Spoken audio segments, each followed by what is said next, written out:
Good evening, ladies and gentlemen. Thank you for joining us this evening for our 2013 Paul Mellon Lecture. I'm Bonnie Burnham, the president of the World Monuments Fund. This evening is part of a series of public events in New York, publications, and other kinds of educational activities. It is made possible for us through our Paul Mellon Education Endowment. And I'm very grateful to the trustees of the Mellon Estate, and especially Ted Terry, who's with us here tonight, for helping make this possible and supporting so much of our outreach work. And I'm happy to see that we have such a nice turnout this evening. The weather conditions seem to have worked in our favor, and I can only say that I'm extremely relieved that this program was not scheduled for last Friday night. But the story of Venice over the last 40 years has been shaped also by a major weather catastrophe. The Venice flood and the Florence flood, which many of us remember as young people, both occurred on the same night, November 4th, 1966. World Monuments Fund was one of the early respondents to the catastrophe, and so was Venice in Peril, our British sister organization. Both organizations actually had their common origin in the Florence flood. There was a huge outpouring of concern and desire to help on the part of citizens, both in the United States and in the UK. But the response to the Florence flood was quick and decisive, and Florence was very soon back on its feet. The response to the Venice flood still goes on to this day, and the problems have only deepened in the meantime. The campaign for Venice, which was coordinated by UNESCO and continues to be an open campaign, was the first real international public campaign for a monument. There was a response from almost every country of the Western world, and some even farther afield. WMF was a major contributor, and part of our early history involved creating chapters throughout the United States of people concerned for Venice and wanting to do something to save the monuments there. Each city across the country that wanted to adopted a site and raised their own money and took on their own efforts, which were coordinated by us. And I think of it as a kind of early precursor to our World Monuments Watch today. We also have a person in common with Venice in Peril. It's John Julius Norwich, who became the chairman of Venice in Peril in 1971 and the honorary chairman of World Monuments Fund in 1985, and served very actively in the development of our organization over the last 20 or 25 years, in part as chairman of our British affiliate. It was Anna Summers Cox who succeeded John Julius as chairman of Venice in Peril. I was just told tonight that she visited Venice the first time at the age of 7. Her grandmother had a house there, and so she's seen its evolution over the whole history of her own life. But she has, over the most recent few years, directed the efforts of Venice in Peril much more toward the infrastructure, the ongoing flooding problems, and the ever-increasing industrial uses of the Venetian lagoon. Even though the magnificent artistic and architectural legacy of the city has been widely celebrated, restored, and enjoyed, the problems underlying the functioning of Venice have only become more entrenched. And that's what we'll be hearing about from Anna Summers Cox tonight. Anna is the CEO of the Art newspaper, which she herself founded in 1990. It's a publication that brings us much of the best reportage on the arts and is now available in several different languages and editions throughout the world. She was trained as an art historian and curator, but she's been a prominent contributor to the media and particularly to the topic of the arts and the media for many years. She received the European Woman of Achievement Award in 2006 in the area of arts and media. So as I welcome Anna Summers Cox, I'd like to thank each of you again for your interest and your support of our work. It's people like you making contributions to help preserve the esteemed monuments and sites of the world that make our work possible and make it so satisfying. So thank you for supporting WMF. Thank you for coming tonight. And welcome to Anna Summers Cox.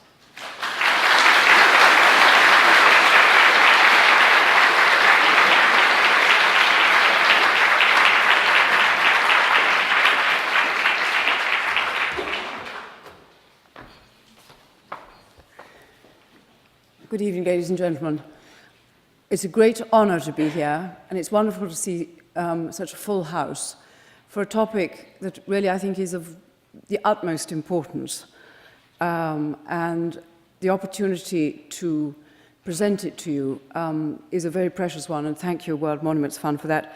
And also to the memory of Paul Mellon, a true friend of British art, whose legacy continues in so many ways, not least in the excellent art history books that come out of Yale University Press, one of the last publishing houses still to produce serious academic studies. Now here is Venice, photographed at dawn by Marilyn Perry, former chairman of your board. Venice, a fairy city of the heart, as Byron called her. Isn't she ravishing? Take a good look at her, because that's all the ravishing you're going to get this evening. This evening, I'm going to talk instead about the network of short-term interests, the politicization of issues that should not be political, and the fragmentation of power that stopped Venice from having anything like a plan to save itself. And I hope that by the time I stop talking, that I will have described convincingly how the city is in great and unprecedented danger. The fact that it has survived for all these centuries does not at all mean that it will continue to survive. Now, if Venice is to be saved, who will save her?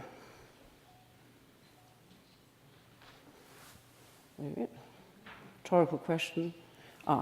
Pointing in the wrong direction, that's it. Okay. All right. Venice is run by the Town Council of Venice, which is responsible for all the buildings of the city that are not listed in the sense that it has planning control, and the canals within the city. The Water Authority, which is a state body, which is responsible for the lagoon and flood defences. The Venice Port Authority, which is another state body, is responsible for the deep dredged shipping canals across the lagoon, the Giudecca Canal through Venice, the port in Venice, the ports around the lagoon. The Veneto Regional Government, tourism on the mainland, landscape, transport on the mainland, some aspects of mainland environment and navigation, Venice and Palladio Provincial Government, some aspects of the environment and mainland fisheries, Superintendency for Architecture and Landscape, listed buildings and heritage landscape, and the last but not least, and this is not frequently admitted, the Consorzio Venezia Nuova, which is not an official body at all, but a group of Italy's leading construction companies and local firms who have been given the job of researching, developing, and executing the measures to protect Venice from flooding. And this is answerable to the Water Authority. Now, I imagine many of you have run things, do run things, and you will know perfectly well that if you have power splintered between so many different bodies, in essence, power is in nobody's hands. And here is, I think, at the basis of the great problem. Now, what are we talking about?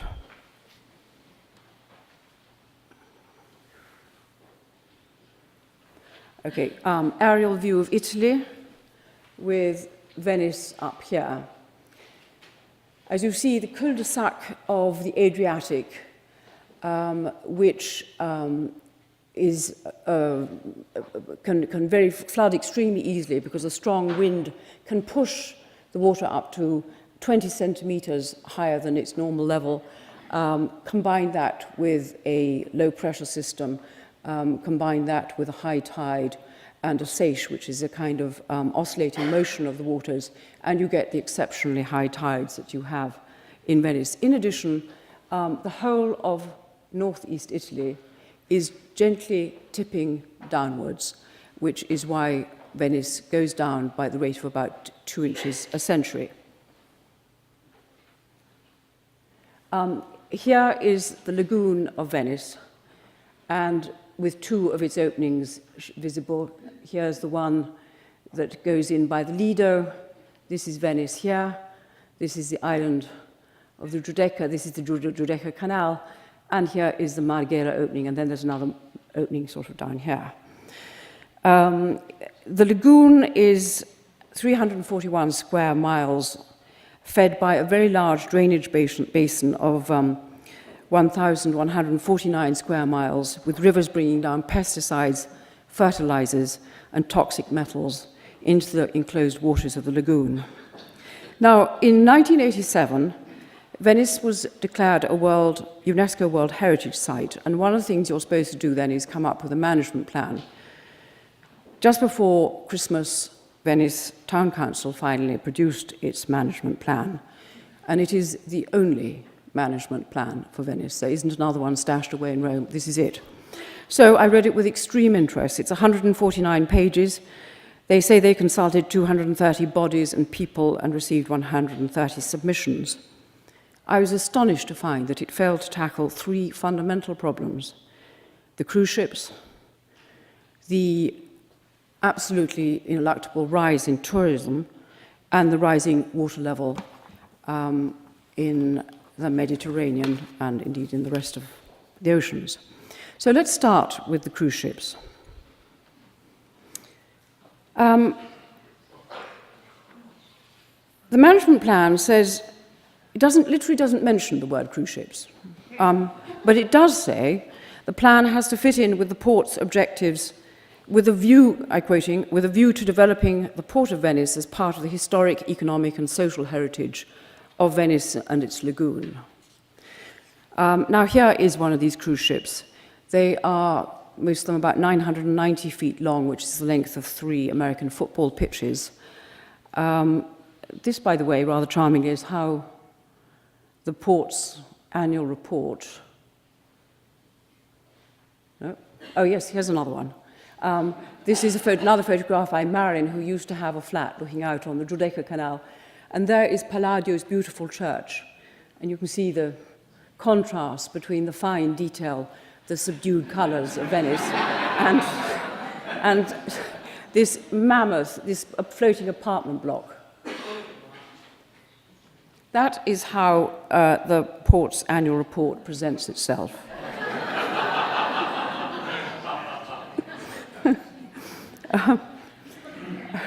There's actually a contradiction there. I mean, on the one hand, it's these delicate little green leaf ships, and then it says with great pride, 2 million passengers. So you see, it's a little conflicted. And this is the port of Venice. It has 7 ships tied up at present, but they're expanding it, and it can take 8 at a time. The Venetians are incredibly unhappy about these ships coming in. They're brought in by tugs, so they aren't actually running their engines. They're not, or at least they are running their engines, but they're not turning their propellers. But every time one of these goes down the Giudecca Canal, it has the effect of a high tide.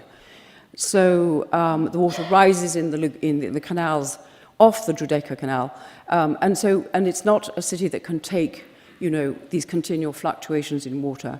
There are emissions from the chimneys, the smokestacks, and above all, they're visually completely unacceptable. This is what it looks like to be living near the port, and this is the campaign by the No alle Grandi Navi group of people, lobby group, who were not consulted in the compilation of the management plan, because I asked them. So here is the increase in numbers. It is absolutely astonishing, isn't it? And with each one of them, you get these accumulations of very, very large numbers of people arriving. And as the Noli Grandi Navi people told me, in July 2011, 6 ships were tied up at one time, and 35,000 tourists were disgorged all at one lot. Now, what is going on here? What is going on is this, that the Venice Port Authority, which, as I say, is a state body, has set up a company, a commercial company called Venezia Terminal Passeggeri, which runs the port inside Venice. They've invested around 200 million euros in developing the port, and they're very proud of it, and other ports have come to study how they do it. Interestingly enough, the Port Authority has 35.5% of Venezia Terminal Passeggeri, so they have considerable interest in its financial success. And Save, a company that also owns Venice Airport, has 22% of this company. And they have an extremely strong interest in the growth of the port, as most of the cruise passengers arrive by air. So you can see that there's a nexus of commercial interest here. There is one thing to be said for the port. It does supply jobs. And since Venice is turning into a mono economy, a tourism economy, it does provide jobs which are not solely being waiters or hotel staff. I mean, they're provisioning jobs, maintenance jobs, and so on, and all connected up with the naval tradition of Venice. But the great question is, how much does the port contribute directly to the running costs of the city? This is something that is revealed absolutely nowhere, even in the self-praising publication by the head of the Port Authority. He doesn't say who benefits directly from the port's income. Does it go to the shareholders of the company, or does it go to the Venice Port Authority? Where does it go? It's one of the mysteries, and nobody can get to the bottom of that one. Why does the Town Council's management report not mention the cruise ships? It's because of the power politics. The head of the Port Authority, Paolo Costa, is a big political beast. He used to be the mayor. He then became the Minister of Public Works in one of the central governments. He became the Commissioner for Transport, which is, as it were, the head of the ministry in Europe that deals with transport. He is planning a massive development of a commercial port on the inside of the lagoon, which is going to take the place of dying petrochemical industries. He is forwarding a plan for something called Corridor 5, which is a transport link which goes from Barcelona across Europe to the Ukraine. He's got a lot of fish to fry. He's got a lot of jobs to promise, a lot of investment and project financing and so on, which comes under him. By comparison, the little mayor of Venice is a much smaller political animal. And quite frankly, Paolo Costa is a bully. I've come across that personally myself when he threatened to sue us at Venice in Peril when we pointed out that some of the things he was saying were completely untrue about the nature of the protection against flooding. Now, there's a decree law that was passed early in 2012 saying that no ships of more than 40,000 gross tons should sail through Venice. 40,000 gross tons, by the way, is the tonnage of the Titanic. This law, however, has not been applied because there simply is no alternative. You may remember that in January last year, the Costa Concordia ran aground on the island of Il Giglio, and Francesco Bandarin, who is UNESCO's Assistant Director General for Culture, wrote a letter to the Italian Minister of the Environment saying that this accident reinforced long-standing concern over the risk posed to World Heritage Sites and the Venice and its lagoon in particular. Yet despite this formal appeal by a senior member of UNESCO, despite the fact that the Town Council was writing the management plan for UNESCO, despite being responsible for a UNESCO World Heritage Site, it could not muster the courage to say anything that might go against the interests of the Port Authority. Now, what alternatives are there to these ships coming into Venice? Paolo Costa, the head of the Port Authority, proposes this route. What would happen would be this. He thinks that the ships should come in, go past the Doge's Palace as at present, down the Giudecca Canal, and dock here, but they would then leave through a channel which at present is only about 1.5 meters deep. It would have to be deep dredged to about 9 meters, which would then take it out by the existing channel, which goes out through Malamocco. This channel was dug in the late 60s and is generally agreed to have done an enormous amount of damage to the lagoon. Here's a detail of... so, as imagine this is the Malamocco Canal, and it bends here, and this is the port. So they come in here, dock, and then they would go out down there. The alternative is, of course, they'd come in and go out down here, in which case you wouldn't see the Doge's Palace when you came in, you'd see the petrochemical works. And this is not thought to be good for business. The reason why this plan, bad as it is unlikely to happen, is because it really would be very bad for the lagoon, and the lagoon must not have any more deep channels dredged through it. This is what the lagoon used to have a lot of: sandbanks, salt marshes, mudflats. It was a soft, spongy environment with shallow water. It has lost so much sediment due to the fact that these sandbanks and marshes are down to 1/3 of what they were at the end of the 19th century, that it is turning into open sea, essentially, deep, choppy, and the sediment is shooting out of these canals that have been dug so deeply that it's not coming in again at high tide. So around 1800, the sediment went in, went out, and it was a more or less equal exchange. What happens now is it goes out so far that it can't come in again. So there's, as I say, this constant loss of sediment, and this is extremely bad for the city. There is one other, yes, this is what's happening, you see. This is what the profile of the lagoon used to be and what it is becoming.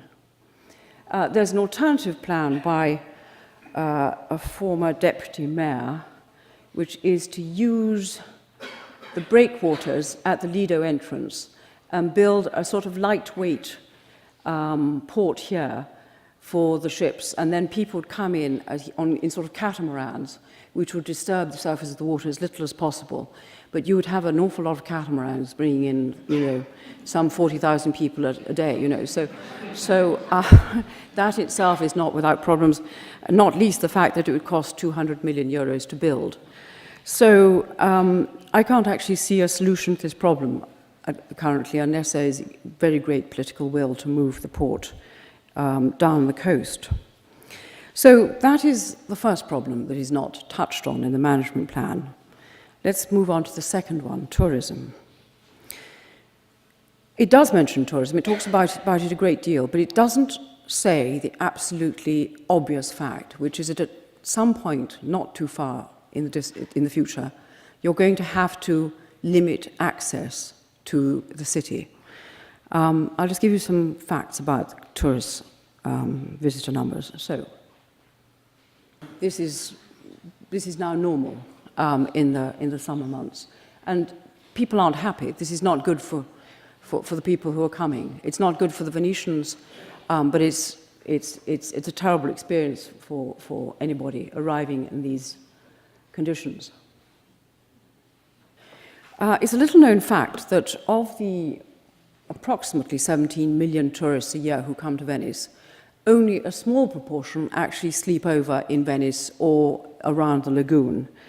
The rest come, 12.5 million of them, come for the day only. The Venetians are very disparaging of them. They say that they arrive, drink one bottle of mineral water, throw the plastic bottle on the sidewalk, eat one panino or slice of pizza and leave, and they don't think their contribution to the city is adequate. That is not the point. This is not a point about being snobbish and saying that only the rich should come to Venice, but it is saying that for people who come just for the day, you have to organize them. You not only organize them, but you have to say that there's a maximum number of people who can come, because it is quite clear what lies in the future. The 2012 data for people who stayed over in Venice had contained two very important indicators. There were 16.3% more Chinese tourists than the year before, and all the hotels had more people staying in them except for the 5-star hotels. Now, the rest of the world, in other words, the non-Western world, is going to come to Venice, and they have every right to come to Venice. But the city remains the size that it is, so that it is quite clear that there's going to have to be a rationing of numbers. And the other thing is that the rich people, the people who contribute to the high quality of life there, to cultural events and so on, are beginning to say, okay, I've been to Venice, but I don't think I'm going to go there again. I think it's become too crowded, too unpleasant. A lot of people are beginning to say that. So the quality of the tourism is deteriorating. Now, how does one know, how does one begin to calculate how many people are too many people, apart from the sheer discomfort of the crowds? Yes. Okay. Now, the people who come to Venice, perhaps for the only time in their life, or perhaps the first time, all want to see St. Mark's Square. It's like the people who go to the Louvre, they all want to see the Mona Lisa. So this is the Mecca for everyone. And this was a study that was done by an excellent organization called CAUSES, who do surveys and crunch numbers, and typically they have been disbanded due to cuts in the town council's budget. But they were doing the most useful work for the projections of tourism. Now, what they did was they looked at the routes that all the day trippers use to come to St. Mark's Square. They're the names, in black, are the names of the various main routes. And they found where the bottlenecks were, each one of them. And then they applied health and safety regulations to them and figured out how many people could actually pass through those in one day. So, for example, if you look here, oops, sorry. If you look at this one, which is the Rialto to San Marco, I'm sure that you have sort of shuffled down that one and a number of times, and I always get sort of what I call Calle rage, you know, get it out of the way, I can't bear it anymore.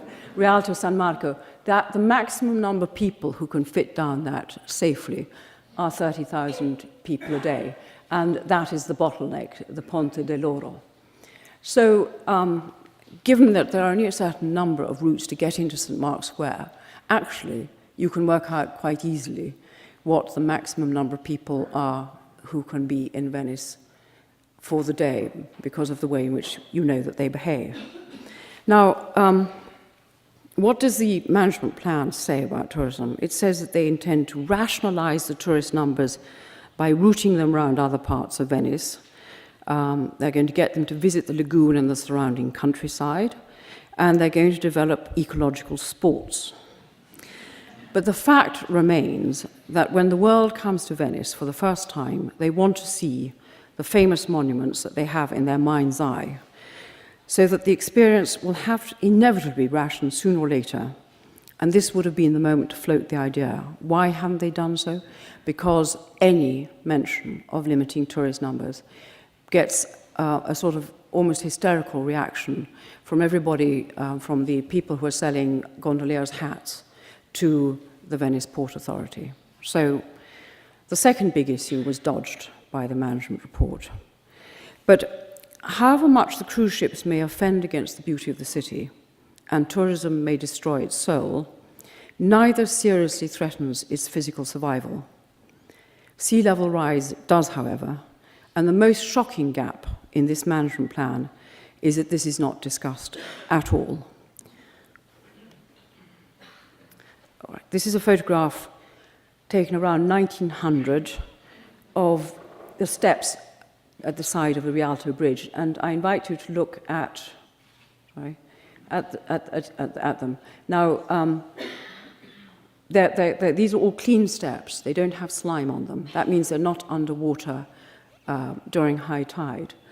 I sent somebody out in a boat 100 years later. Right, look. Do you see what I mean? The previous one has 6 clean steps. This has 2 clean steps. The rest are covered in slime. Okay. So I mentioned earlier that the northeast Italy is tipping downwards, 2 inches a century. Subsidence was twice as great in the 20th century due to the fact that the factories on the mainland were extracting water from the subsoil, so it became 4 inches. And the mean water level, which means the average of the high and low tides over 1 year, of the lagoon rose by nearly 12 inches. It was 8 inches of sea level, of water level rise, plus 4 inches of substance, so a foot altogether. And this since reference point, which was established in 1897. Now, Venice has dealt with the fact that it subsided over the centuries, and you can see that in archaeological digs. Here, you can see the original level of the pavement, and then you can see how it's been built up. And this is Venice, where it's sort of lasagne, but you can't do that anymore. It's been built up as much as it can be. It was built up fairly recently to raise the pavements to 1.20 meters above the 1897 reference point, but you can't do that anymore because otherwise the doors into the houses become mouse holes, and it begins to look eccentric.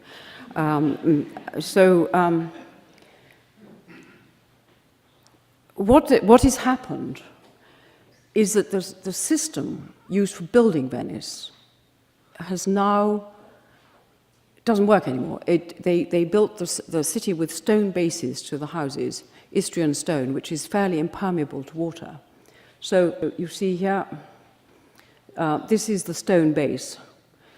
You can see how this is taken at low tide. You can see how they blocked the doorway. You can see the degradation of the brickwork because the water is now above the stone base and is being absorbed into the porous brick. And as it goes up, as it dries out, it begins to fragment the brick. It also leaches out the mortar between the bricks.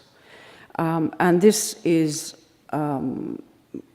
happening to the whole of the city and is a completely new problem. This didn't used to happen in the past. So here is a canal that's been emptied of water, and they're repairing the stone. You can see where all the mortar has leached out. You can see where the brick is rotting. You can see where the water has gone into the drains, because one of the little-known facts is that most of Venice doesn't even have a main drainage system. It still has the old medieval drains, and the effluent goes out into the water and is washed out at low tide. It gets in and it undermines the foundations of the houses. So you have one mammoth degeneration problem for the city. Even when you see something has been restored, as this obviously has been fairly recently, you can see that damp is beginning to assert itself and the plaster is beginning to fall off. What they have to do with these rotted bricks is it's a technique called scuci cuci, which means unsew and resew. They pick out the bricks one by one and then replace them with new and water-resistant bricks. However, there are things which really are going to be very, very difficult to maintain. This is the narthex of St. Mark's Basilica, the lobby, the entrance. And the architect of the basilica told me that the water, the damp in the walls has now reached 20 feet and is beginning to cause the mosaics to crumble, to turn back into sand and sometimes to fall off. And these are absolute masterpieces, 1,000-year-old mosaics. So the great works of art of Venice and the carvings are being damaged. It's a matter of the greatest seriousness. And here is a palace which was on the Grand Canal that was turned into a hotel fairly recently. You can see the damp which is beginning to reassert itself on the walls. But even more serious than that is, look at the ends of the tie rods. Now, Venice is constructed in a rather peculiar way to take account of the unbelievable instability of the terrain, which is that the buildings are not very firmly joined at the corners. The thing that holds them together is the beams that run at first floor, from front to back of the buildings, and tie rods of iron. And the damp is now rising up within the walls and rusting these tie rods. So when these tie rods begin to go, invisibly, this is going to pose a sort of static problem to the building stock of the city, such as has never existed before. There's an architect at the Architecture University of Venice who is a specialist in this, who, believe it or not, cannot get funding to run the course that he wants to run, to do a survey of the state of Venetian buildings and begin to try and propose some kind of solution. Now, what can one do about this? Well, the thing that is happening is that they are building barriers between the Adriatic and the lagoon. At these three openings,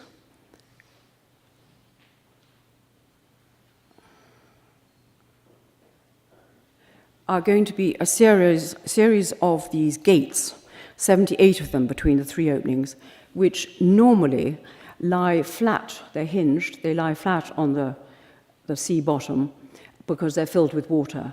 When there's a flood warning, the water gets pumped out, they get filled with air, they float upwards and hold the water back from the lagoon. They are extremely large. There is a human being to give you a sense of how big they are.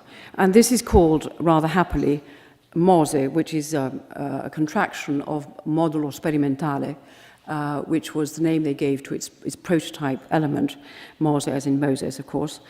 And they're going to be complete about 2014 and will cost round about 5 billion euros. And they are absolutely and totally necessary. They will be raised whenever there's going to be a flood event, and they will stop things happening, such as the flood that took place last night in Venice, when it reached 143 centimeters above reference point, which means that the chairs of the cafes in St. Mark's Square had water over their seats. That's a code red warning, by the way, in Venice. So this is wonderful. I mean, the flooding events will end. However, it is not true what one is allowed to believe, or indeed encouraged to believe in times. I mean, sometimes it is said explicitly that the flooding, that the water level problem in Venice is solved by these barriers. These barriers were not conceived for that purpose, nor can they do anything about the constant rise in the water level. So you have to imagine them as the palliative against the sort of acute phases of the illness. But the underlying illness is there, and there is no cure for it. There would be a cure in a sense. You could close these barriers. In fact, you will certainly find them being closed more and more frequently. But then what happens? You have huge pollution problems in the lagoon. As I say, the city does not have a main drainage system, but that's the smallest problem. You can provide that relatively easily. But you have the rivers coming down from the great drainage basin behind, bringing in, as I say, fertilizers, pesticides, and then there are the heavy metals that are already in the lagoon from the petrochemical works that are now being decommissioned, but were very active on the sides of the lagoon, and the toxic waste that's being brought down even now. So it is a huge problem that needs to be thought about now. The water level, what is going to happen to the water level? Well, UNESCO, again, housed a workshop in 2010 in which it got together the leading scientists, and there are now studies have been made of what the Mediterranean is going to do in reaction to sea level rise in the big oceans. And the consensus is that with a time lag of just a few months, the Mediterranean will follow what happens in the big oceans.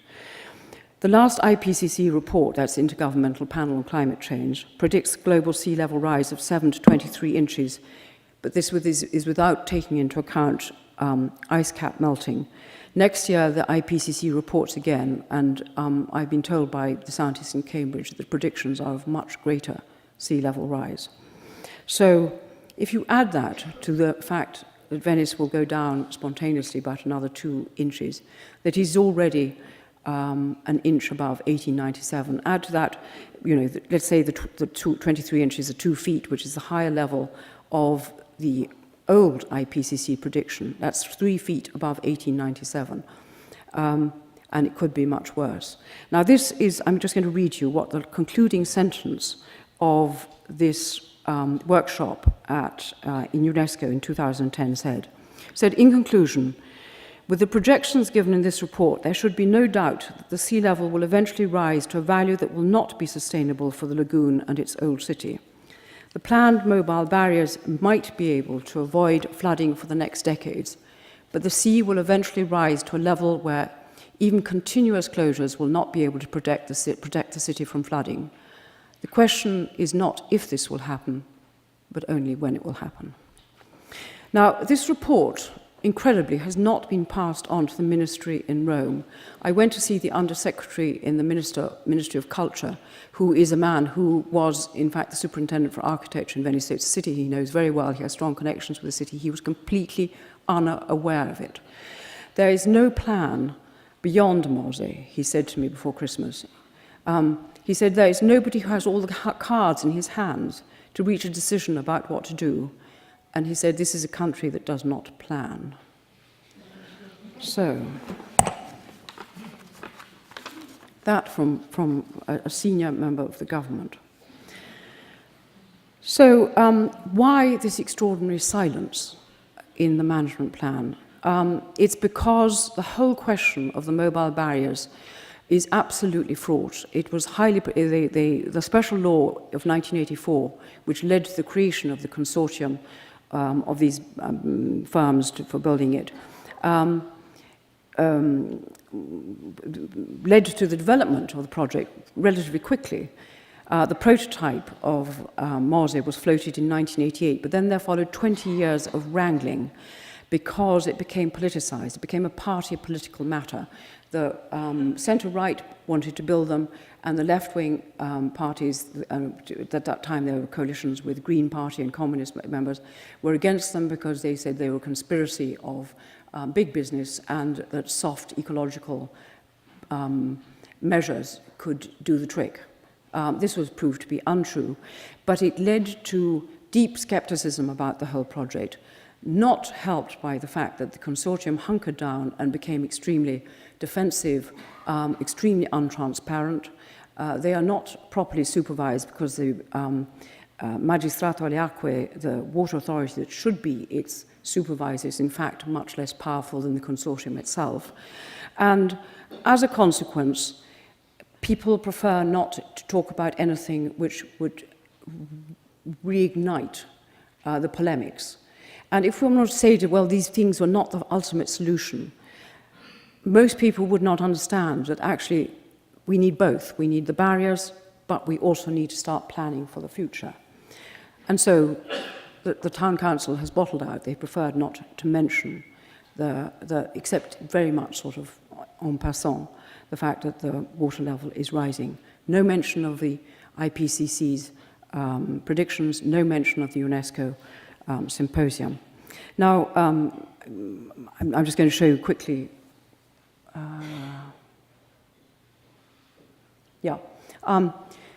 Venice, of course, is not alone. And I know that you've recently had Sandy, so you must have a great deal of fellow feeling. That is the barrier that protects Rotterdam, but that is part of a huge nationwide project with huge authority, very fully financed by the Dutch government.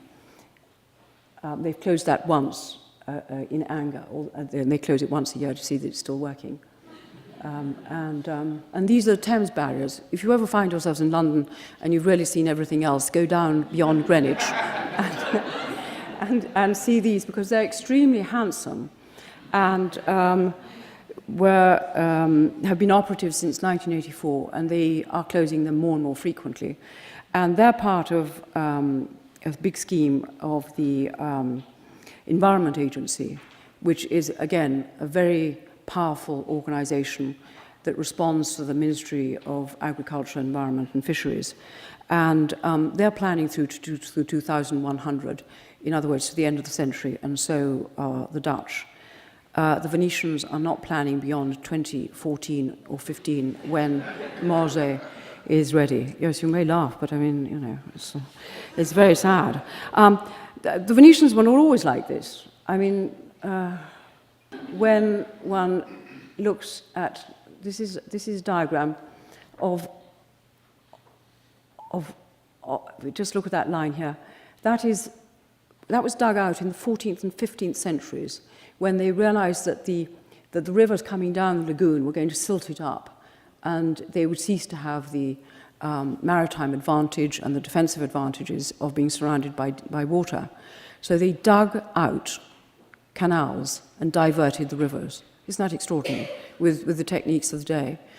So it shows that in those days, the Water Authority, the Magistrato alle Acque, was the most powerful organization in Venice after the Council of Ten and had extraordinary powers of life and death.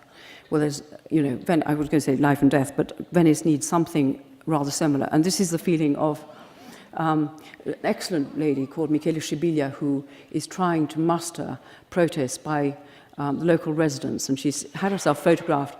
And commissariatici means it's a process of Italian government. You know, if you have a very bad earthquake, they put a commissario in charge, and he has extreme powers and can override all existing laws and can act as though, well, basically like the army, whatever. And that she's saying, come and take us over. We can't go on like this. That, of course, is not the solution, but it's expression of the feeling. Now, I've shown how powerful interest groups influence the political agenda in Venice. I've shown how a lack of transparency has led to futile political wrangling and deep suspicion of the authorities. I've shown how this wrangling and lack of transparency has bred skepticism in both the authorities and the citizenship. I've shown how the fragmentation of powers governing the various aspects of Venice are such that a clear strategic plan cannot emerge, and if it were devised, it could not be implemented. And I've shown how central government does not have Venice on its regular to-do list. What the city needs is for government to rethink the governance of the city completely. But to do that, it will have to avoid getting tripped up by the obstacles of the moment, as the town council's management plan quite clearly has done. There is a technique for doing this that is taught in business school. Many of you will be familiar with it. You project forward, say, to the end of this century. What would be the best case scenario for the city and what would be the worst? Then you work backwards, imagining all the steps that led to either of these outcomes. There are external models to look at. Both the UK and the Dutch have plans through to the end of the century. But what both of them have is strong authority with full responsibility to deal with the challenges that climate change will bring. For one thing seems certain: without a strong power in charge of all aspects of Venice's survival, the current chaotic situation will not change. Legal instruments should be used to break bad habits. For example, the Convention of Aarhus, a small town in, I think, Holland, of 2001, which Italy has enshrined in its own law, guarantees that any citizen has the right to ask for total disclosure of all public papers in all matters relating to the environment. Used well, this could bring about greater transparency in how the ecological aspects of Venice are governed. Financial projections of the cost of protecting the city need to be made right through to the end of the century. These would force cost-benefit questions to be asked from the most fundamental of all: do we actually want Venice to be saved? And if so, for how long? And how much are we prepared to pay for it? If these things do not happen, I fear that Venice cannot be saved. We need a recognition that the current laissez-faire policies, with a bit of tinkering around the edges, will not protect the city physically, aesthetically, economically, socially, or morally. Now, the World Monuments Fund has restored 33 buildings, I think I've counted right, monuments and works of art in Venice, and some huge projects, such as the Scuole San Rocco, greatest masterpiece. And Venice in Parallel has also done a great number of projects. But now I feel that besides this much needed work, we must also begin to use our influence singly and jointly and there are many influential people in this room, to draw attention to the big issues at stake for Venice.